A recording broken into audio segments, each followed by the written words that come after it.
ஓர் ரம்மியமான அதிகாலை. வழக்கத்திற்கு மாறாக உடலில் எவ்வித வலியும் இல்லை. லேசாக வெகு இலகுவாக காற்றில் மிதப்பதைப் போல் இருந்தது உடல்.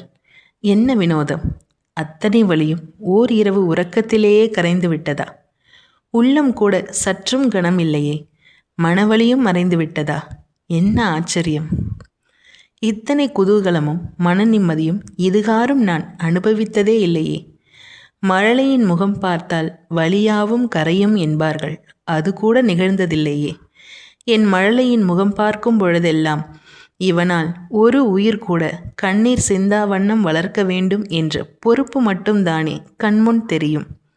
அதையும் நான் நிறைவேற்றி விட்டேனா என்ன என்று கண்களை அகல விரித்து முன்னோக்கி நடந்தேன். காலம்.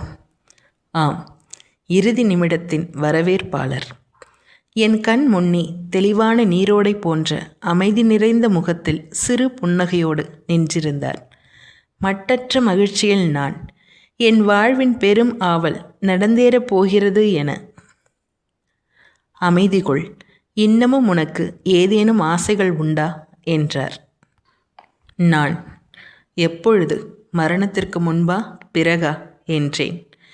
புன்னகையோடே, மரணத்திற்கு முன்பு எதுவும் என்னால் அளிக்க இயலாது, அது உனக்கும் தெரிந்தது தானே என்றார்.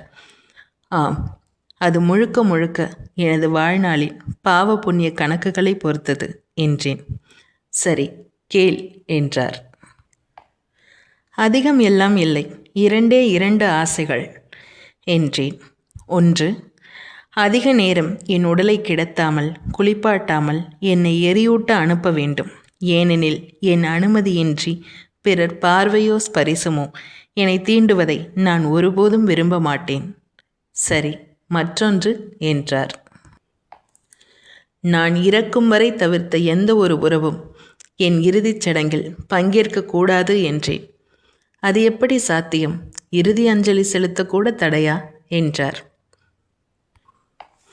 வாழும் பொழுது என்னை நடைபிணமாக்கியவர்களை என் இறுதிச் சடங்கில் மட்டும் எவ்வாறு அனுமதிப்பேன் என்றேன். முன்னமே இவற்றை அறிந்திருந்தாலும் என் வாய் வழி அறிந்த திருப்தியில் கரம் நீட்டிய காலத்தின் கைகளை பற்றி ஒரு வழியாக அற்ப மானிடர்களின் மண்ணுலகை விட்டு விண்ணுலகம் செல்லும் வாழத் தெரியாத அன்பின் பித்தாய் இவள் எனும் நான்.